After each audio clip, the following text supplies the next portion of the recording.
notamment 23 recommandations. Comment on fait pour lutter justement contre ce financement? Vous rappeliez que, par exemple, à Nice, ça avait coûté, c'était un peu votre principale difficulté dont vous parliez, le développement du terrorisme low cost, notamment vous parliez de l'attentat de Nice, qui, selon vous, par exemple, n'avait coûté que 2500 €. Alors comment on fait pour lutter contre ça?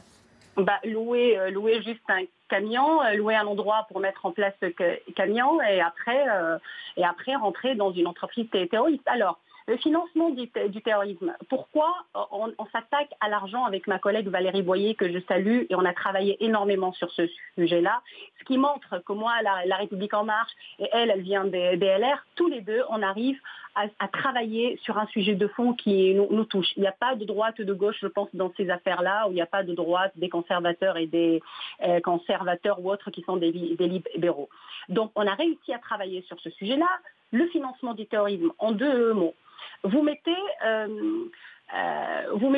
quelqu'un un passeur d'immigrés, parce qu'il faut savoir que le financement du terrorisme, il touche à la prostitution, il touche à l'immigration, au trafic de l'immigration, de ces êtres humains qu'on leur dit venez en France, c'est l'Eldorado. On touche au trafic d'armes, on touche au trafic de cigarettes, on touche à la contrebande, à la contrefaçon, on touche à énormément de sujets. Et tant qu'on n'assèche pas les sources de ce financement, on n'arrivera à rien à faire. Aujourd'hui, qu'est-ce qui se passe? En fait, on met des gens en prison, très très bien, on les met en prison. Il faut savoir que pour quelqu'un qui vit dans un pays lointain où il n'a pas à boire ou à manger, parfois quand on l'en met en prison en France, avec tout le respect pour le côté liberté, privation de liberté, c'est comme si c'était des vacances pour lui. Mais si on gèle tous ces avoirs, si on va aller dans les pays d'origine, confisquer leurs biens, confisquer les voitures, confisquer les maisons, les vendre en travaillant mieux en coopération avec les pays d'origine, là, l'État français a commencé à faire cela, et c'est là où on a des vrais résultats. Donc d'abord, il faut assécher les sources. Ça, c'est le premier point. Et le deuxième et dernier point, parce qu'on ne va pas étaler tous les 23 points, la coopération, bien évidemment, il faut aider des pays comme le Mali, il faut aider des pays vulnérables aujourd'hui comme la Tunisie. Moi, je salue Bercy qui travaille beaucoup avec les Tunisiens qui ont aidé les Tunisiens, par exemple, à mettre en place leur première liste des gels des avoirs en décembre dernier. Enfin, ils ont aidé. Mais le deuxième et dernier point, c'est le renseignement financier. En deux mots, vous mettez quelqu'un en renseignement territorial ou autre, derrière un téléphone, il va écouter pendant des heures et des heures, ou vous le mettez dans une voiture devant la maison d'un terroriste ou d'un présumé terroriste. Un, c'est ennuyeux. C'est pas très valorisant quand même pour nos agents. Deux, ça peut être très risqué pour eux, dangereux pour eux. Et trois, on n'est pas certain toujours d'avoir des résultats efficaces. Ce qui est efficace aujourd'hui, c'est de suivre l'argent. Tous les spécialistes du terrorisme au monde, ils vous disent suivre l'argent pour assécher les sources. Malheureusement et heureusement, pour eux et heureusement pour nous, que les terroristes ou les apprentis terroristes que nous avons, les détraqués que nous avons aujourd'hui, ils sont encore bêtes à utiliser des transferts union, des cartes bancaires, et on arrive à retracer toute leur vie. L'enseignement financier aujourd'hui est un océan d'informations dans lequel on peut travailler pour prévenir. Parce qu'on peut bien passer notre temps à dire il faut mettre des caméras partout, mais ça c'est pour l'après. Mais pour prévenir, il faut absolument voir le comportement. Et tous les spécialistes s'accordent sur une chose, c'est que le comportement du terroriste change avant chaque attentat.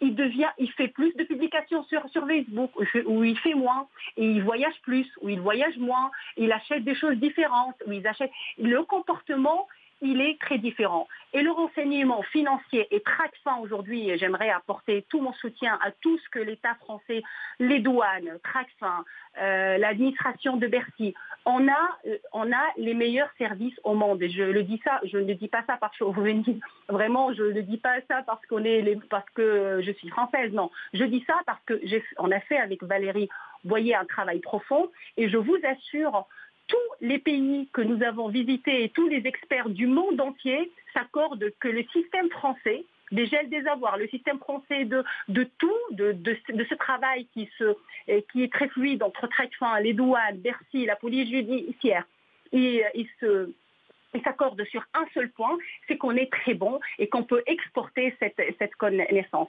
Donc je pense qu'il faut se battre, des moyens pour vaincre, pour essayer d'éradiquer au maximum le terrorisme, c'est accompagner Tracfin et donner plus les moyens à Tracfin aujourd'hui pour nous donner cette manne financière qui aidera notre police judiciaire et les autres, en fait, et nos renseignements tout court à prévenir cela.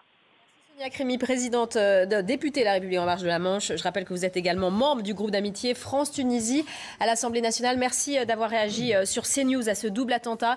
Je salue Georges Fenech qui vient de nous rejoindre. Bonjour Georges Fenech. Tout d'abord, je voulais avoir votre réaction. Donc, ce double attentat a fait très exactement 1 mort, 1 policier et 8 blessés. Un double attentat. À noter aussi qu'on l'a appris il y a quelques minutes.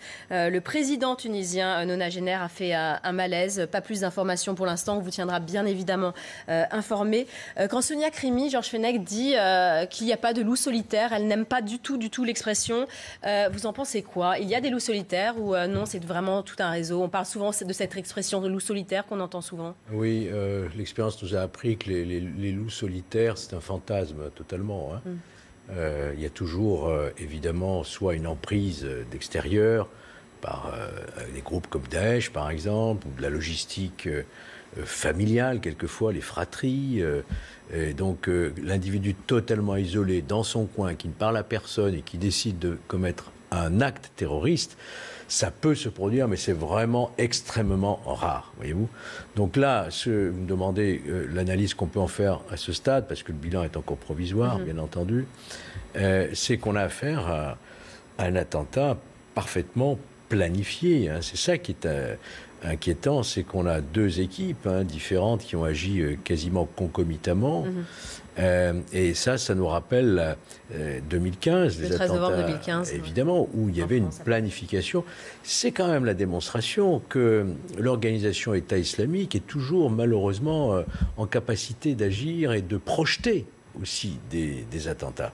Alors, le constat que l'on fait aussi, c'est que il ne se passe pas finalement une semaine sans qu'il y ait un attentat quelque part. Cette menace, elle est toujours très présente. Il y a moins d'1 mois, nous étions frappés à Lyon, vous vous souvenez. Il y a eu le Sri Lanka, il y a eu le Nigeria, il y a eu la bande de Sahel avec Boko Haram. On en parle un peu moins des fois, alors que tous les attentats se valent. Alors, mais là ça nous touche directement, la Tunisie. Je vous coupe 2 secondes, on va y revenir avec vous, puisqu'on est avec Jérôme Lambert, le président du groupe d'amitié France-Tunisie à l'Assemblée nationale. Bonjour Jérôme Lambert. Tout d'abord, votre réaction à ce double attentat dont le bilan reste encore provisoire. On l'a dit avec Georges Fenech, 1 policier blessé dans le premier attentat et 8 blessés. Oui, bonjour à vous tous, bonjour à Georges. Écoutez, c'est toujours avec beaucoup d'émotion quand on est là à commenter un attentat, 2 attentats en l'occurrence. Comme vous venez de le souligner, c'est bien sûr en Tunisie, dans un pays qui est cher au cœur de tous les Français. Bon, maintenant, ça faisait 4 ans qu'il n'y avait pas eu d'attentat en Tunisie. Malheureusement, en France, on connaît une vague d'attentats qui sont parfois plus réguliers et tout aussi meurtriers. Alors bon, il faut savoir raison garder. Je fais confiance aux autorités tunisiennes. Après tout, le risque zéro, comme on dit, n'existe jamais. Mais c'est vrai que la sécurité en Tunisie, elle est quand même globalement assurée. Il suffit de s'y rendre pour s'en rendre compte. Mais voilà, il y a un dérapage. Ça fait des victimes, malheureusement, des forces de sécurité qui se consacrent à la sécurité des autres. C'est toujours triste que ce soit ainsi, mais bon. Écoutez, je fais confiance à la Tunisie, en tout cas, pour continuer de relever des défis qui lui sont posés, à commencer par son développement et l'enracinement de la démocratie. Alors, Jérôme Lambert, Georges Fenech est avec nous, vous le savez. Il a une question à vous poser, Georges Fenech. Oui, bonjour Jérôme. D'abord, c'est un plaisir, parce que en fait, moi-même, j'étais président de ce groupe d'amitié lorsque j'étais parlementaire. C'est vrai.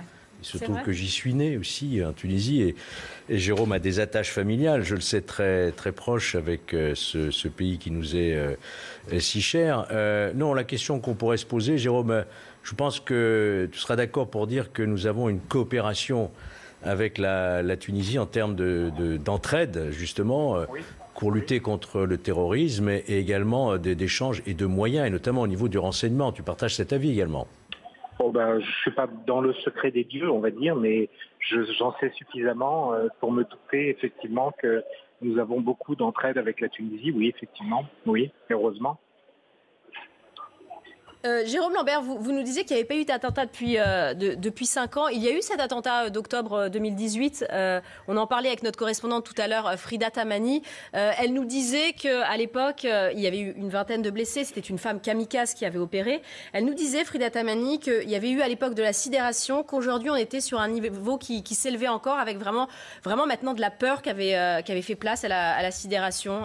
Vous en pensez quoi, votre avis là-dessus, votre regard ? Bon, écoutez, il faut, comme je vous le dis, deux attentats, c'est une organisation, c'est clair. Ça ne se fait pas comme ça en se levant le matin. Mais pour autant, faut pas non plus imaginer que d'un seul coup, des bombes et des attentats vont être perpétrés partout, parce que si c'était le cas, ça serait le cas d'ailleurs. Bon, 2 attentats, c'est 2 de trop, 2 échecs pour les forces de sécurité, mais on en connaît dans le monde entier des échecs de ce point de vue-là, pas plus en Tunisie, je le crains, qu'en France et que dans bien d'autres pays du monde. Il va falloir poursuivre les efforts et je crois beaucoup des efforts de développement en ce qui concerne la Tunisie, parce que la vraie réponse dans le temps au terrorisme, c'est quand même aussi la société civile qui peut l'apporter, une société civile qui est soudée vers des objectifs communs de développement économique et démocratique. Merci infiniment Jérôme Lambert. On vous libère, je crois que vous êtes sur le départ. Vous êtes président du groupe d'amitié France-Tunisie à l'Assemblée nationale, je le rappelle. On va retrouver sur place à Tunis notre correspondant sur place qui était avec nous, Frida Tamani. Frida, tout à l'heure, vous nous parliez justement de cette expression de loup solitaire, une expression qui est de l'ordre du fantasme un peu, nous disait Georges Fenech, même Sonia Krimi nous disait que c'était un peu difficile de parler de loup solitaire. Vous en pensez quoi ? J'entends des loups solitaires par des gens qui ont agi seuls. Effectivement, qu'il y ait 2 attentats concomitants dans la même ville, c'est un drame avec une unité de lieu et de temps, mais ça signifie bien on peut penser qu'ils sont liés. Mais ces gens-là n'ont pas agi à 3-4 personnes en même temps, n'ont pas agi en groupe, ils ont agi tout seuls. Alors qu'on a eu d'autres attentats où c'était des groupes armés qui s'en prenaient à des patrouilles de la police ou des patrouilles de l'armée. C'est ce qu'on voit le plus fréquemment en Tunisie. Le monsieur qui avait opéré l'attentat d'Al Gharib en 2003 était bien un loup solitaire. Il avait été articulé ou lancé par quelqu'un qui était en Allemagne. C'est-à-dire qu'on ne sait pas exactement quelle est la dynamique, mais j'entendais par loup solitaire des gens qui ont agi tout seuls. L'action, pour le moment, il n'y a personne d'autre autour d'eux qui est impliqué. Frida Tamani, dans notre cas présent, nous avons quand même... moi, je suis plutôt d'accord avec l'idée de loup solitaire, ou plutôt de petite meute solitaire, si on voulait. Mais peut-être qu'il y a une querelle de définition, mais ils n'ont pas agi seuls, ils ont agi tous les 2 en même temps. Alors ça, c'est un peu original, n'est-ce pas, pour la Tunisie, d'avoir 2 personnes seules et particulières qui, chacun au même moment, les montres synchronisées, font des explosions. Alors, est-ce que ça nourrit un peu une réaction que peut-être les solitaires sont moins solitaires, veulent faire quelque chose de plus frappant, de plus saisissant, de plus terrible? Alors, j'irai même plus loin que vous, ce sont les petites mains, c'est ceux qui vont faire les opérations. Mais ce que j'entendais par seul, c'est dans le sens où ils étaient chacun tout seul sur leur cible. C'était pas un groupe, il n'y avait pas derrière personne autour, donc qui les soutenait du moins. Donc c'est à partir de là où ça devient difficile de se dire comment on va se saisir d'une personne, comment l'identifier. C'est pas un groupe qui débarque armé, cagoulé, etc. C'est monsieur tout le monde ou madame tout le monde qui pourrait être à l'origine. C'est ça qui aujourd'hui provoque une certaine atmosphère anxiogène en Tunisie. Ceci dit, il y a aussi autre chose par rapport à Daesh qui a été dit tout à l'heure et que je souhaiterais quand même nuancer, c'est que Daesh n'est pas que Daesh a été restreint, Daesh s'est redéployé. Et c'est ce qui est actuellement à l'étude par différentes instances internationales.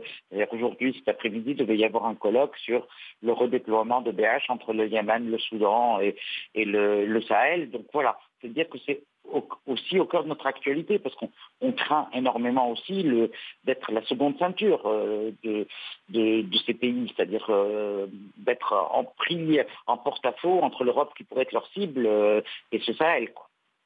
Frida Damani, vous avez donc évoqué ce double attentat. Il y a aussi une autre actualité qui frappe en ce moment même la Tunisie, puisqu'on a appris que le président Essebsi avait fait un grave malaise. Avez-vous davantage d'informations sur cette situation ?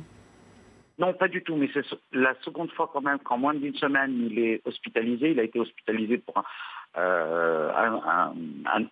un léger trouble la semaine dernière, et après il a fait ses examens classiques qu'il devait faire le lundi, il les a fait le vendredi. C'est les informations que j'avais, mais là ça provoque encore une fois de l'angoisse, parce que tout simplement la semaine dernière on avait en même temps le président de la République, le président de l'Assemblée nationale, le vice-président de l'Assemblée nationale, tous les trois étaient malades. Et on s'est posé la question en matière constitutionnelle, qu'est-ce qui se ferait si on en arrive à un problème extrême qui toucherait les trois premières figures de l'État. Merci beaucoup Frida Damani pour ces toutes dernières précisions. Je rappelle que vous êtes la correspondante de Jeune Afrique à Tunis. Il est pile 14h15 si vous nous rejoignez sur CNews, et cette édition spéciale se poursuit après ce double attentat au cœur de Tunis. Un policier est décédé, au moins 8 personnes blessées. Une première explosion a retenti sur l'avenue Bourguiba, elle visait des policiers. La deuxième, quasi simultanée, visait cette fois une caserne de la Garde nationale. On va continuer de décrypter cette actualité avec Harold Iman, notre spécialiste des questions internationales, et Georges Fenech, consultant CNews, expert en terrorisme. Georges, pour le moment, pas de revendication, mais les soupçons devraient forcément se porter sur le groupe État islamique. Il faut s'attendre à une revendication dans les prochaines heures ou les tout prochains jours, s'agissant d'un mode opératoire parfaitement identifiable, l'utilisation d'engins explosifs improvisés, concomitants, donc il y a une planification, une préparation, donc il y a nécessairement une organisation derrière, et quelle autre organisation que celle de Daesh aujourd'hui en capacité de frapper en Tunisie, dont il faut rappeler quand même que ce pays a donné le premier contingent de djihadistes sur les territoires irako-syriens.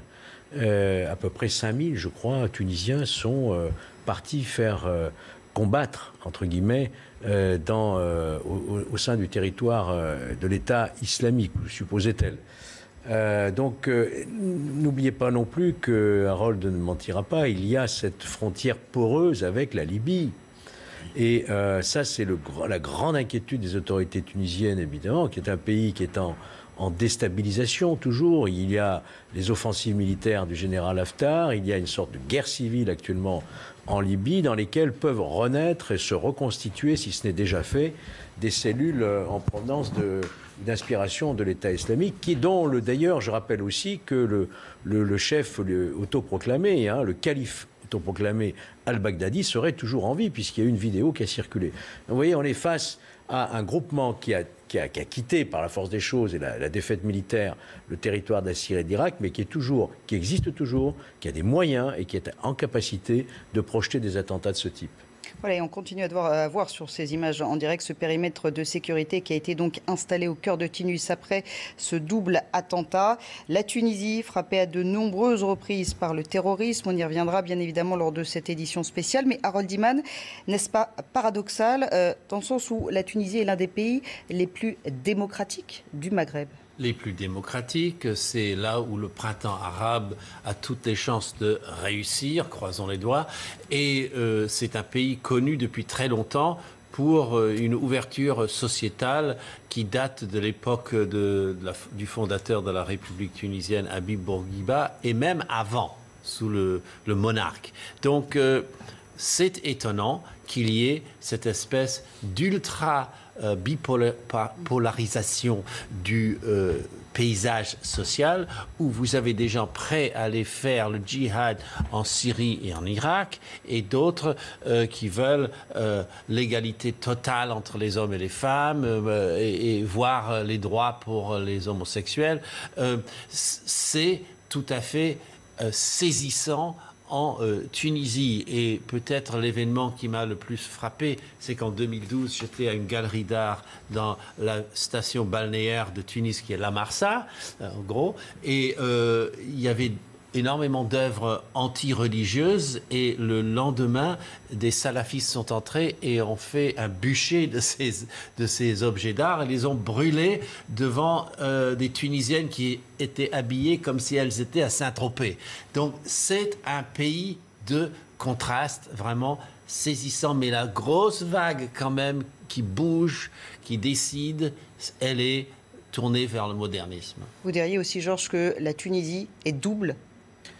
Oui, elle présente un peu ce paradoxe, finalement. Et pour préciser ce que vient de dire Harold, quand même, n'oubliez pas que la Tunisie est un petit pays de 11 millions d'habitants, rien à voir avec l'Algérie, par exemple, ou même le Maroc, et qui pourtant donne l'exemple dans toute cette région par le printemps arabe qui a été rappelé, mais sociétalement, est-ce que vous savez, par exemple, que la femme tunisienne a eu droit et accès à la contraception avant la femme française? Il faut le savoir, que l'égalité homme-femme, ça n'est pas un vœu pieux, c'est quelque chose de réel depuis Habib Bourguiba, qui avait compris que garder 50% de la population en dessous d'éducation et des droits, le pays ne pouvait pas prospérer. Et donc, on a un pays qui s'ouvre à la démocratie, qui lutte contre le terrorisme et qui a eu l'intelligence, parce que El Nada, vous vous souvenez, le parti donc des frères, inspiré des frères musulmans, avait gagné les élections et pourtant ils se sont retirés habilement et ils ont constitué un gouvernement avec quelques ministres issus de ce mouvement politique et une sorte de paix sociale, de paix politique s'était installée dans ce pays. Malheureusement, voilà ce qui arrive à quelques jours, quelques semaines des élections législatives qui vont intervenir. Une nouvelle déstabilisation d'un pays qui, sans ressources pétrolières, contrairement à l'Algérie, etc., avait jusqu'à ces derniers temps l'un des PIB par habitant le plus élevé de la région. Et ça, incontestablement, c'est un coup dur pour l'économie, c'est un coup dur pour la démocratie tunisienne, mais qui traversera cette épreuve, comme elle l'a fait déjà lors des attentats du Bardo et de Sousse. Alors, est-ce que ce n'est pas parce que c'est le pays justement le plus occidentalisé du Maghreb qu'il est aussi, du coup, la cible du terrorisme ? Mais évidemment que la Tunisie lutte contre... Par exemple, l'histoire du voile à l'école, le voile islamique. On en a fait tout un grand débat chez nous, vous vous souvenez, il y a quelques années. Il y a très longtemps que le voile islamique n'est plus à l'école tunisienne. C'est pour dire les avancées considérables en termes même de laïcité, quelque part, qui existent en Tunisie. Et donc, c'est un pays qui est évidemment visé par les intégristes, par les radicalisés les plus violents, par Daesh, parce que c'est un pays de mécréants aujourd'hui, à leurs yeux. L'un des moins pratiquants. Et l'un des moins pratiquants dans cette rigueur de l'islam et du Coran, en tout cas. Alors, il était donc à peu près un petit peu moins de 14 heures lorsque ces explosions ont retenti. 2 explosions quasi simultanées. On va revenir, Mario Bazac, sur les faits, avec vous.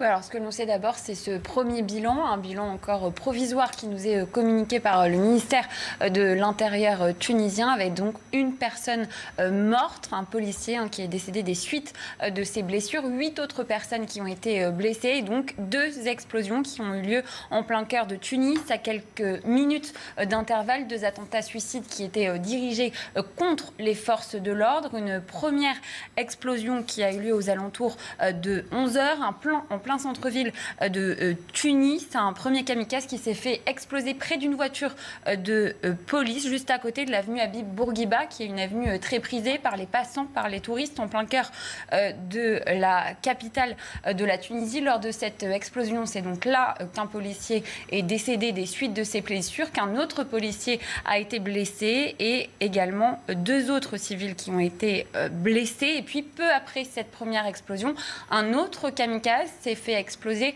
à quelques minutes des lieux de la première explosion dans le quartier d'Al-Karjani, près d'une caserne de la garde nationale. Et là, 4 personnes ont été blessées lors de cette deuxième explosion. Et donc, on rappelle ce bilan, 1 mort et au moins 8 blessés. Un bilan donc encore provisoire. Et une double attaque qui n'a donc pas été revendiquée.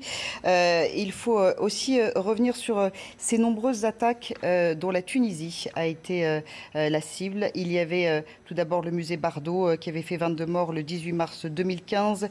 Cette plage de Djerba prise pour cible en 2002, 19 morts après un attentat suicide. Ou encore la plage de Sousse le 26 juin 2015, 39 morts. Est-ce qu'on peut imaginer que finalement les Tunisiens sont aussi habitués à vivre avec cette épée de Damoclès au-dessus de la tête? Malheureusement, oui. Je crois que comme nous, ils sont tout à fait conscients que cette menace est toujours réelle tant que cette région est déstabilisée. Notamment, on en disait un mot à l'instant avec la frontière libyenne, qui est un vrai danger pour les Tunisiens. Et l'organisation, en tout cas, la lutte contre le terrorisme, elle est assez forte, je dirais. Elle est même forte en Tunisie, puisqu'il y a des services de renseignement tout à fait performants. Il y a des échanges permanents entre la France, entre Tracfin, la DGSI, les services secrets tunisiens.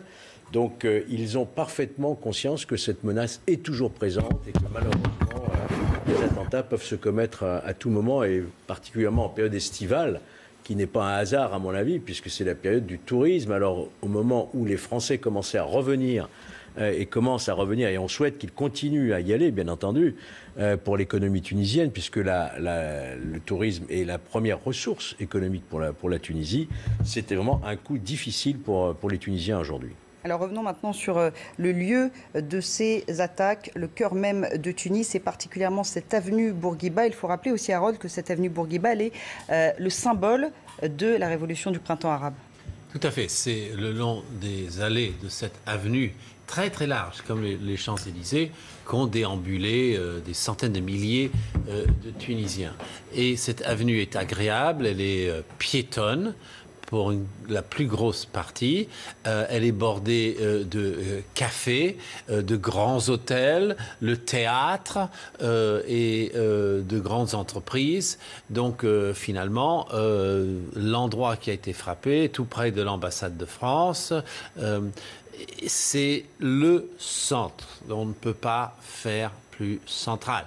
Donc qu'il y ait eu si peu de blessés civils est presque providentiel.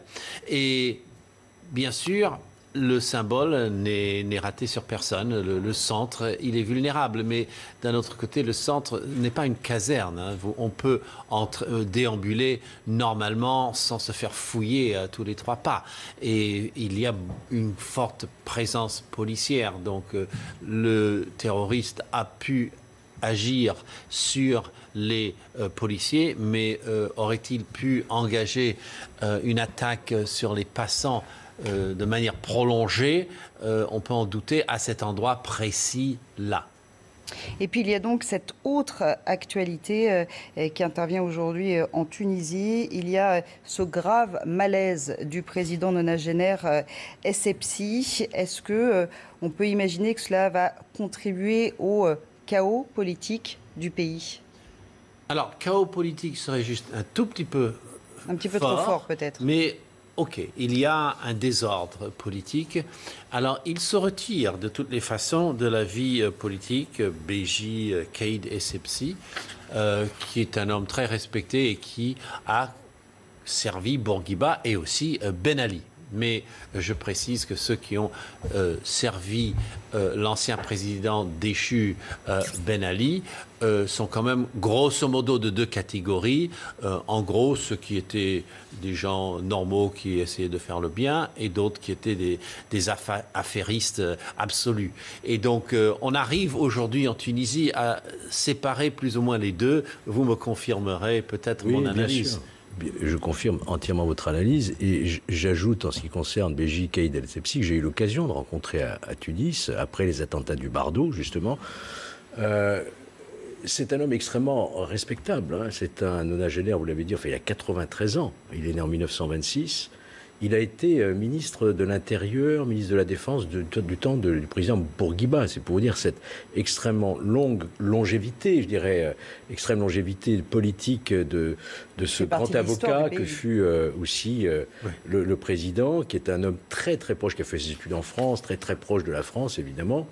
Et on a une pensée particulière pour cet homme tout à fait respectable, un grand démocrate, qui semble-t-il, a fait un malaise assez important, ce qui vient évidemment rajouter à l'inquiétude des Tunisiens aujourd'hui, parce que les élections n'ont pas encore eu lieu, et la stabilité, on lui doit aussi, grâce à sa personnalité, à sa légitimité, qui tient de toute l'histoire, de notamment l'acquisition de l'indépendance en Tunisie. Alors on va retrouver à présent la correspondante de Jeune Afrique à Tunis, Frida Damani. Frida, vous êtes donc sur place. On rappelle que cette double explosion s'est produite en fin de matinée autour de 11h. Un périmètre de sécurité a été installé au cœur de la capitale tunisienne. On le voit sur ces images avec les forces de l'ordre qui sont déployées. Clairement, c'était la police, une fois de plus, qui était visée. Pour le moment, pas de revendication. Comment réagit-on sur place? Est-ce qu'il y a de l'angoisse? Est-ce qu'il y a encore des questions en suspens? Dites-nous un petit peu ce qui se passe autour de vous. Il y a toutes les questions qui sont effectivement en suspens quand on est dans une situation similaire. Mais le centre-ville est en train plus ou moins d'être évacué. Non, les gens rentrent chez eux parce que de toute façon, les périmètres de sécurité ont été établis. Mais là, les gens rentrent avec des tas de questions, effectivement, surtout que beaucoup s'interrogent sur le fait qu'en même temps, le même jour, 2 attentats à Tunis et cette hospitalisation du du président de la République.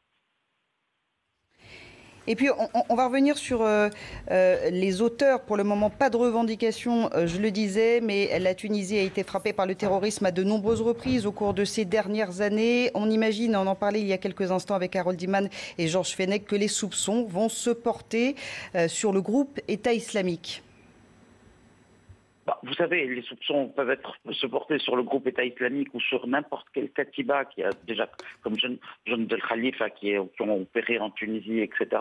On sait aussi que l'État islamique revendique tout, même s'il n'en est pas vraiment l'auteur. Donc tout ça, ça reste encore des questions posées sur lesquelles les enquêtes nous éclaireront peut-être à un certain moment. Et puis, il y a par ailleurs ce malaise, puisqu'il y a cette autre actualité qui frappe la Tunisie, Frida. Et vous allez peut-être pouvoir nous en dire un peu plus. Ce grave malaise du président nonagénaire, il a 93 ans, le président Essebsi.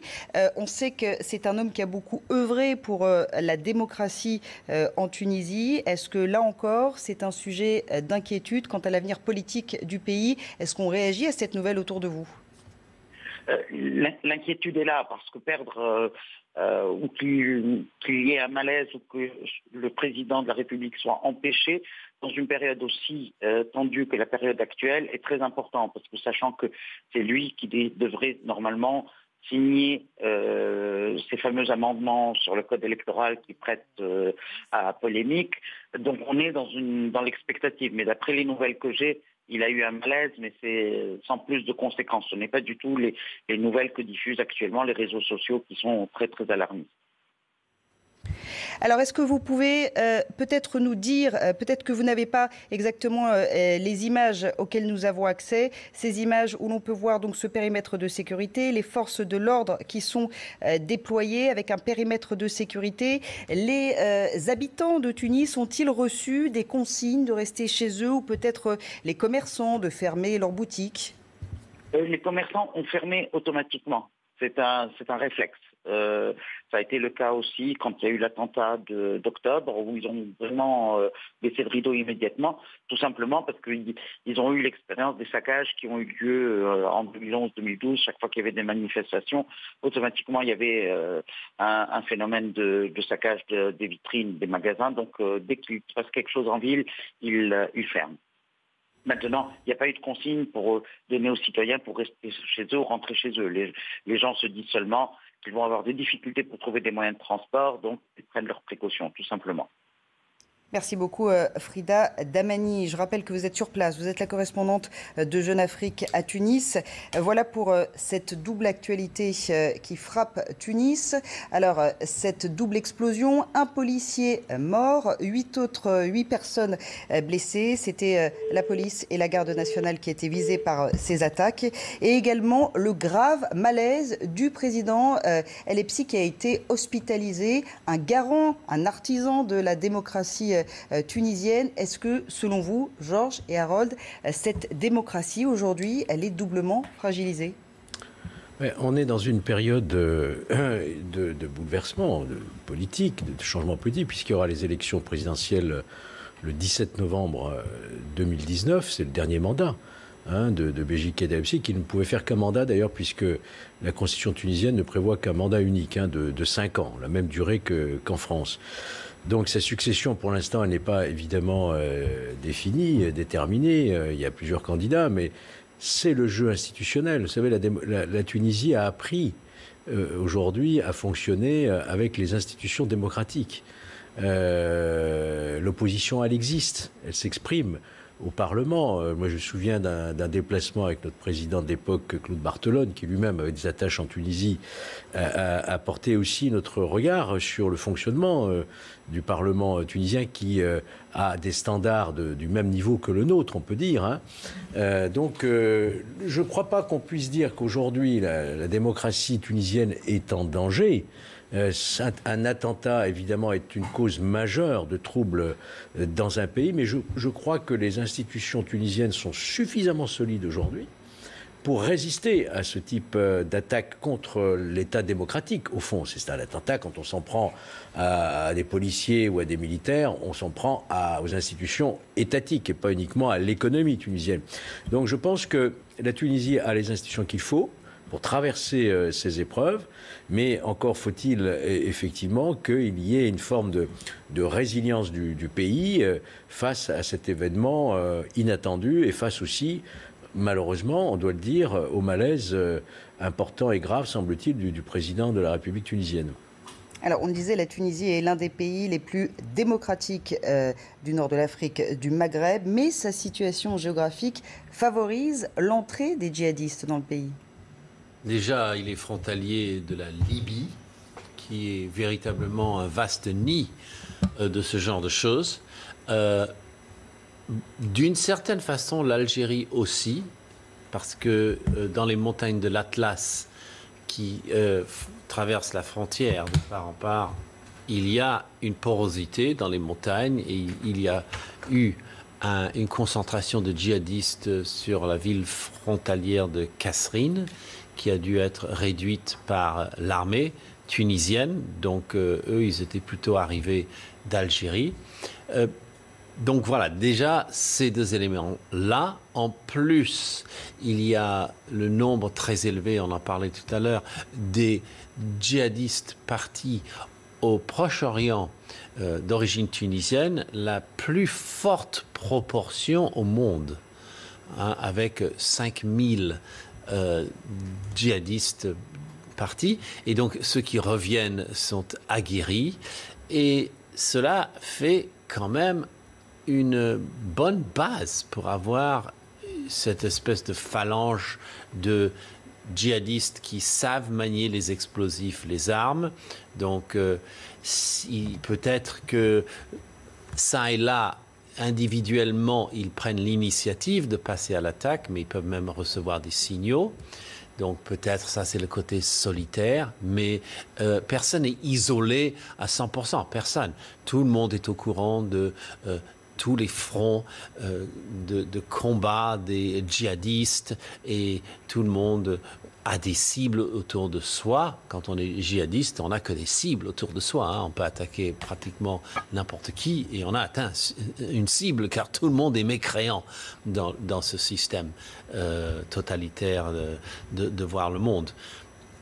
Donc oui, le djihadisme, la Tunisie, elle connaît, elle ne peut pas ne pas le connaître, mais sa société n'est absolument pas tentée par une dérive de ce type, et les gens qui ont l'islam au cœur de leurs préoccupations et de leurs aspirations politiques trouvent une expression tout à fait autre et démocratique pour l'exprimer. Donc c'est un peu ça qui sauve la Tunisie, le parti islamiste qui est donc Ennahda, le parti de la Renaissance, qui est affilié aux frères musulmans, a choisi la non-violence et, si vous voulez, le constitutionnalisme complet et n'a pas vraiment dévié. Il y a eu des moments dans son histoire un peu reculés où il y a eu des dérives violentes, mais grosso modo, ce n'est pas le cas. On pourrait prendre des partis beaucoup plus impliqués dans la violence qu'au Pays Basque ou en Irlande,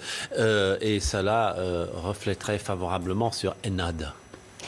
Georges Fenech, on a vu que les autorités tunisiennes avaient renforcé la lutte contre le terrorisme, que la proximité politique avec la France était réelle depuis des décennies. Et Tunis coopère-t-il davantage depuis quelques années avec Paris pour lutter justement contre le terrorisme? Mais c'est une nécessité absolue. Nous sommes confrontés au même terrorisme. Il n'y a pas plusieurs terrorismes en réalité. Nous sommes confrontés. Il y a un terrorisme qui est le terrorisme, il faut le dire, il faut l'appeler, il faut le nommer pour savoir le combattre. C'est le terrorisme radical islamiste violent qui a donné lieu à la naissance tout à coup, comme ça, en 2014, à l'État islamique qui est apparu aux yeux de la communauté internationale alors que personne ne l'imaginait. C'est quand même un phénomène récent. Donc on a affaire au même terrorisme. On a affaire aux mêmes pratiques, aux mêmes modus operandi. Vous diriez que le terrorisme qu'a connu la France en 2015, oui, c'est le même que l'on retrouve ici? Oui, et souvent d'ailleurs, malheureusement, des Tunisiens ou des Franco-Tunisiens. L'auteur de l'attentat de Nice, était un Tunisien, on s'en souvient, El Ouedj. Donc cette filière, elle existe, nous savons. Il y a évidemment les renseignements, notamment la DGSI et la DGSE, qui font un travail important au niveau du renseignement donc sur ces filières-là, comme il y a la filière marocaine aussi, on le sait, qui a frappé belgo-marocaine, qui a frappé la France, qui a frappé Barcelone, on s'en souvient. Donc c'est le même terrorisme, c'est les mêmes modes opératoires. C'est l'attentat par l'explosif, le kamikaze qui se fait exploser. Et donc nous avons tout intérêt, bien entendu, à unir nos renseignements, nos forces d'intervention pour pouvoir combattre d'une seule voie, je dirais, ce terrorisme. L'Europe s'est organisée. L'Europe aide aussi le Maghreb dans cette lutte. Donc il y a véritablement une volonté et une réelle coopération entre la France, l'Europe et le Maghreb.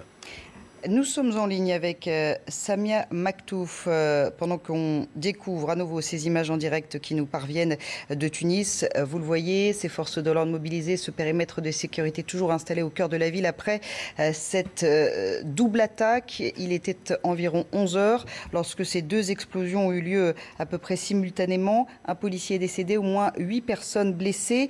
Nous sommes donc en ligne avec Samia Maktouf. Merci d'être en direct sur CNews. Vous êtes avocate au barreau de Paris et Tunis. La Tunisie, vous en connaissez parfaitement l'histoire. Est-ce que, selon vous, la démocratie de ce pays est fragilisée aujourd'hui par ce qu'il vient de se passer ? Oui, bonjour. D'abord, je suis, permettez-moi de le dire, attristée par ces attentats survenus ce jour au lendemain de l'anniversaire de l'attentat de Sousse en 2015 qui suivait de quelques mois seulement l'attaque terroriste au Bardo. Bien sûr que la démocratie, l'état de droit ne sont pas mis en cause. Aujourd'hui, comme le rappelait si justement M. Fenech, c'est bien d'un même terrorisme qu'on parle puisque le mode opératoire des terroristes est le même. C'est celui que nous avons connu ici en France, notamment en novembre 2015, où à une attaque succédait à notre attentat. Donc malheureusement, nous connaissons ce mode. C'est bien de l'autorité de l'État dont il s'agit, c'est de ce processus démocratique dans lequel la Tunisie est résolument engagée, mais c'est grâce au peuple tunisien qui est resté debout face au terrorisme, c'est grâce à une société civile constituée, devrais-je le rappeler, essentiellement de femmes, puisque c'est de la femme que viendra la souveraineté et le salut de la Tunisie, c'est cette société civile qui constitue aujourd'hui un indispensable rempart contre le terrorisme. Donc non, le terrorisme ne vaincra pas. Et oui, la Tunisie fera face à ces tentatives qui essayent de semer le chaos au lendemain, à la veille de l'ouverture de la saison touristique, où les pouvoirs publics ont annoncé un regain d'activité touristique cet été, 9 millions de touristes étant attendus. J'espère qu'ils maintiendront leur engagement, dont 1 million de Français. Ce nouvel attentat, il est fabriqué, il est le produit d'une minorité qui, là même, essaye de semer la terreur. Et bien entendu, il ne faut pas tomber dans ce piège. Il ne faut pas tomber dans ce piège parce que la Tunisie fait face à un contexte politique particulier, géopolitique aussi particulier, avec une frontière poreuse avec la Libye, mais pour autant, on ne fera pas échouer ce processus démocratique, ce processus qui a fonctionné dans un pays, le seul pays arabe, musulman, où les graines de la démocratie ont pris racine. Eh bien, on ne fera pas échec à cet élan démocratique grâce à la société civile et grâce aux autorités actuelles qui tentent de freiner et de tout faire pour éradiquer le terrorisme dans toutes ses formes. Vous l'avez rappelé tout à l'heure, oui, la Tunisie, les Tunisiens constituent le plus grand nombre de terroristes, de djihadistes qui ont rejoint l'armée terroriste de Daesh, mais pour autant, s'agissant d'une société civile éduquée grâce à l'esprit bourguibien, cet attentat s'est déroulé à l'avenue Bourguiba, grâce à l'esprit qui fait la spécificité de la société tunisienne, qui est une société éduquée, la majorité est détentrice de diplômes. Donc tous ces éléments-là feront, pour répondre à votre question, un rempart contre le terrorisme. Le tout, c'est de rester rassurant et de considérer que cet élan démocratique, il n'y aura pas de frein à cet élan démocratique et il n'y aura pas de recul. La Tunisie ne pourra qu'avancer avec cette avancée démocratique et cet État démocratique en germe. Alors, Samia Maktouf, on a entendu votre optimisme et votre détermination, votre tristesse aussi lorsque vous avez appris ce double attentat au cœur de Tunis. Est-ce que depuis l'annonce de cette double attaque, vous avez réussi à joindre des connaissances ou peut-être des amis qui sont sur place? Que vous disent-ils? Écoutez, j'ai réussi à joindre ma famille d'abord, j'ai réussi aussi à joindre des amis. J'ai été contactée par plusieurs personnes qui essayent de répondre ce message d'espoir, parce que la Tunisie, et on l'a vu à travers l'histoire, c'est très simple, il faut lire l'histoire de la Tunisie, l'ouverture de la Tunisie de par son emplacement géographique vers l'autre, vers les autres démocraties, vers les autres pays. La Tunisie ne cédera pas. Oui, je suis triste parce qu'il y a des victimes et je ne peux qu'avoir des pensées à ces victimes, à leurs familles et à leurs proches, mais je suis aussi, comme beaucoup qui m'ont contacté, et beaucoup de Tunisiens qui sont sur place, sont optimistes parce que le terrorisme ne pourra pas gagner. Il faudrait qu'on se le dise parce que c'est la vérité.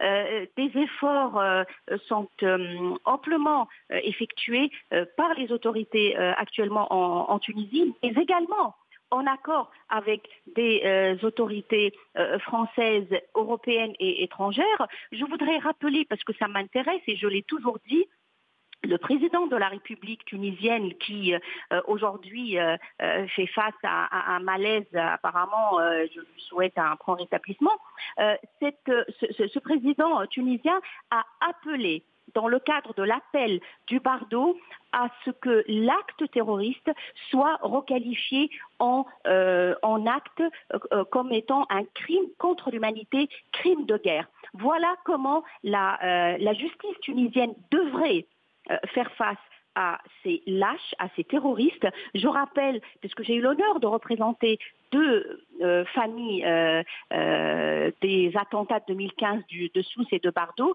eh bien, la justice est passée, il y a eu un procès et ce procès a permis de condamner ceux, en tout cas, qui étaient sur le territoire tunisien, puisque des mandats d'arrêt internationaux ont été lancés.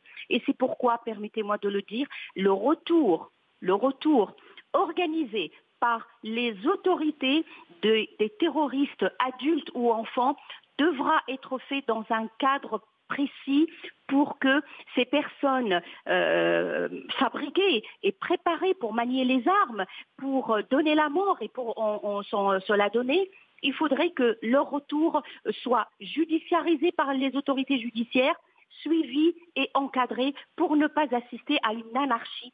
C'est extrêmement important.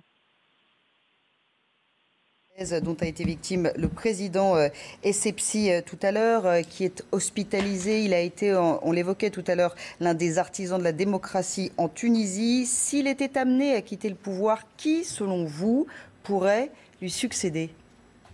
Écoutez, c'est la formule démocratique la plus transparente, c'est les tribunes, c'est les qui décideront de qui gouvernera la Tunisie. Pour ma part, je fais entièrement confiance.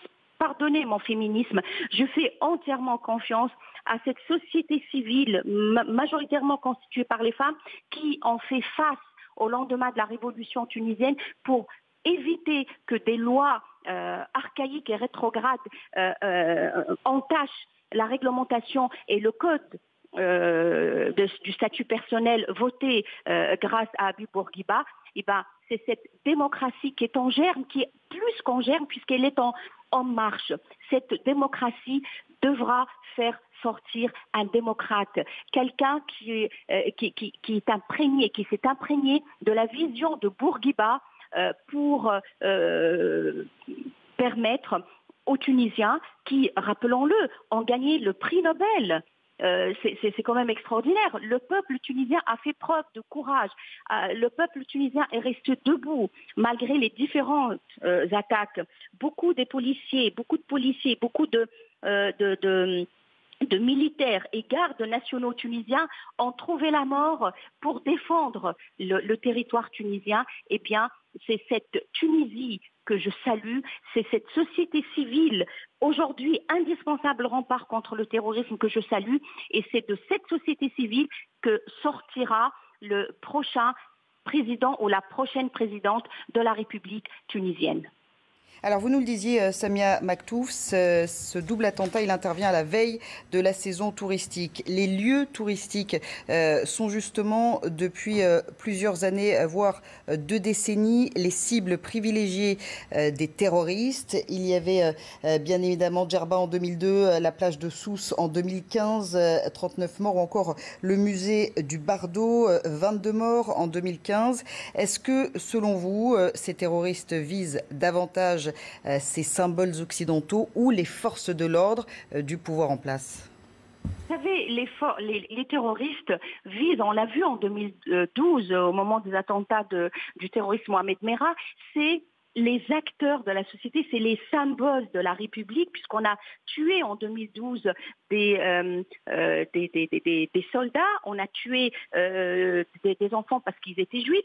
C'est tout ce qui constitue le symbole d'une république diversifiée, constituée par plusieurs acteurs de la société. Le mode opératoire, vous l'avez dit sur votre antenne, je l'ai redit, je ne peux que le redire, il est le même, semer le chaos. Et pour semer le chaos, il faut que ces attentats visent prioritairement des endroits. Vous avez vu, c'était l'avenue Habib Bourguiba, pas loin de l'Office national du terroir, pas loin de l'Office national du tourisme. Donc oui, il y a une volonté de semer le chaos en frappant les symboles de la République, les soldats, les militaires, les forces armées et toute autorité tunisienne qui tente à faire face au terrorisme.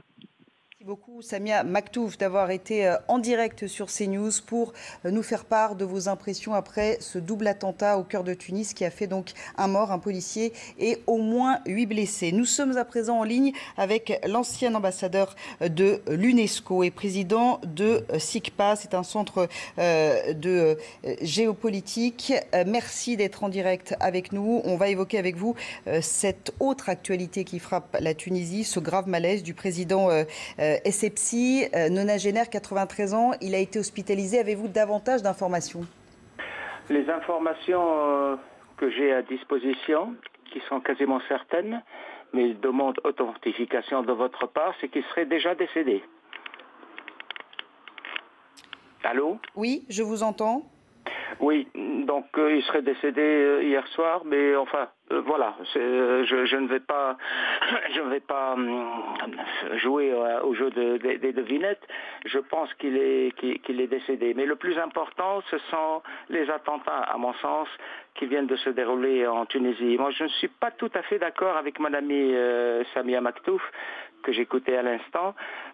On vise la déstabilisation de la Tunisie a déjà eu lieu. Il s'agit certainement d'un régime qui essaye tant bien que mal de se constituer en démocratie, mais ce n'est toujours pas le cas, puisque les frères musulmans sont quasiment au pouvoir en Tunisie, n'est-ce pas? Par rapport aux attentats, je voudrais dire un mot par rapport aux attentats, parce que beaucoup se demandent pourquoi maintenant. Bon, parce qu'il y a les enjeux des élections, bien évidemment, mais surtout parce qu'il y a eu beaucoup de retours. Les anciens terroristes que le régime tunisien a exportés en Syrie, à l'époque où il fallait déstabiliser la Syrie, je vous rappelle qu'il y avait près de 8000 islamo-terroristes tunisiens envoyés en Syrie. Parmi ces 8000, il y a quasiment 1000 qui sont retournés en Tunisie et qui sont dans la nature en toute impunité.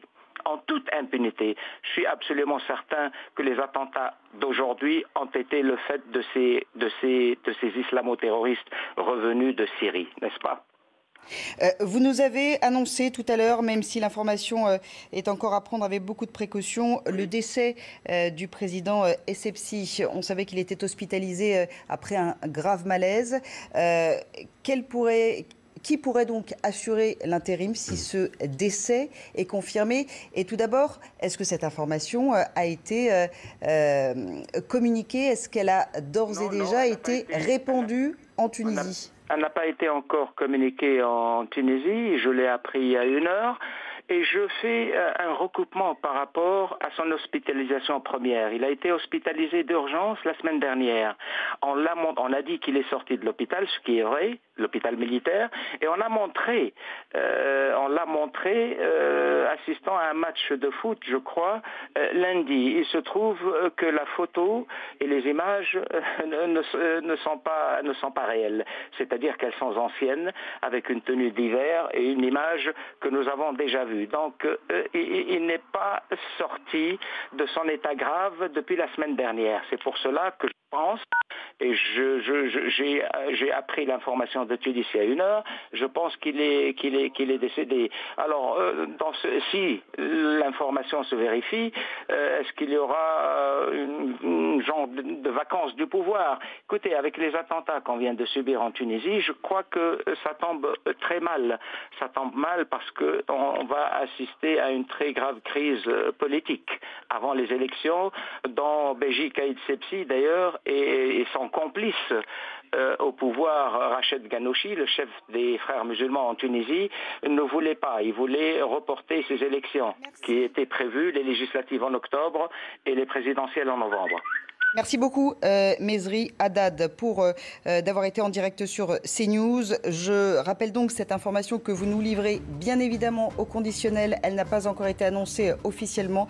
Le décès probable du président Essebsi, qui avait déjà fait un grave malaise et qui avait été hospitalisé. Nous allons bien évidemment y revenir. Nous reviendrons aussi sur cette double attaque en fin de matinée. Un policier est décédé après ces 2 attentats suicides et il y a au moins 8 blessés. Restez sur CNews. La météo vous est présentée par Alterna, fournisseur de gaz et d'électricité. Alterna, le choix d'un partenaire de proximité.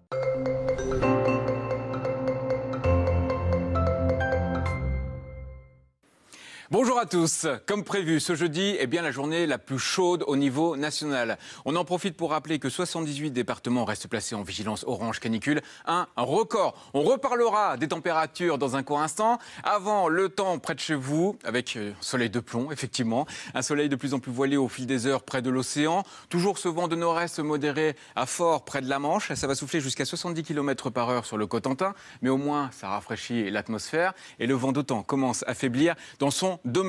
Hier, nous avons battu un record absolu de température dans Clermont-Ferrand, jusqu'à 41 degrés à l'ombre. Et cet après-midi, vous aurez encore régulièrement des températures au-dessus des 40 degrés à l'ombre sur le centre-ouest, 41 à Bourges, à Clermont, à Limoges, même chose dans Nantes. Pour demain, le matin, pas de précipitations, des nuages bas, des entrées maritimes sur la Nouvelle-Aquitaine, mais aussi sur le sud de la Corse. Dans l'après-midi, beaucoup de soleil. Des nuages bas vont quand même résister sur certaines plages de l'Atlantique. Et cette fois-ci, on parlera de Mistral et de Tramontane, rafales jusqu'à 60 km/h. Pas moins de 26 degrés la nuit dans Nice, et oui, il fait chaud. Et l'après-midi, c'est dans le sud-est du pays qu'il fera le plus chaud, notamment près de Montpellier. Et on pourrait battre le record de température en France. Allez, restez avec nous pour voir la suite de cette semaine caniculaire. La météo vous a été présentée par Alterna, fournisseur de gaz et d'électricité. Alterna, le choix d'un partenaire de proximité.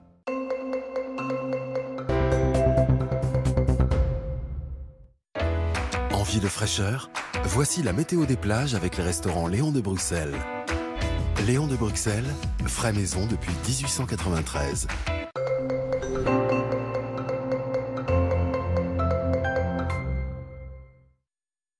Bonjour à tous, place à présent à votre météo des plages où les conditions resteront estivales près des côtes de la Manche, en moyenne 30 degrés à Granville, 29 degrés à Deauville, le tout avec beaucoup de soleil et des températures qui vont remonter dans l'eau avec en moyenne 17 degrés au Touquet. Sur la façade ouest, au programme, toujours des conditions météo caniculaires à la Bolle notamment, avec 34 degrés. Vous aurez en revanche un peu plus de nuages du côté des Sables.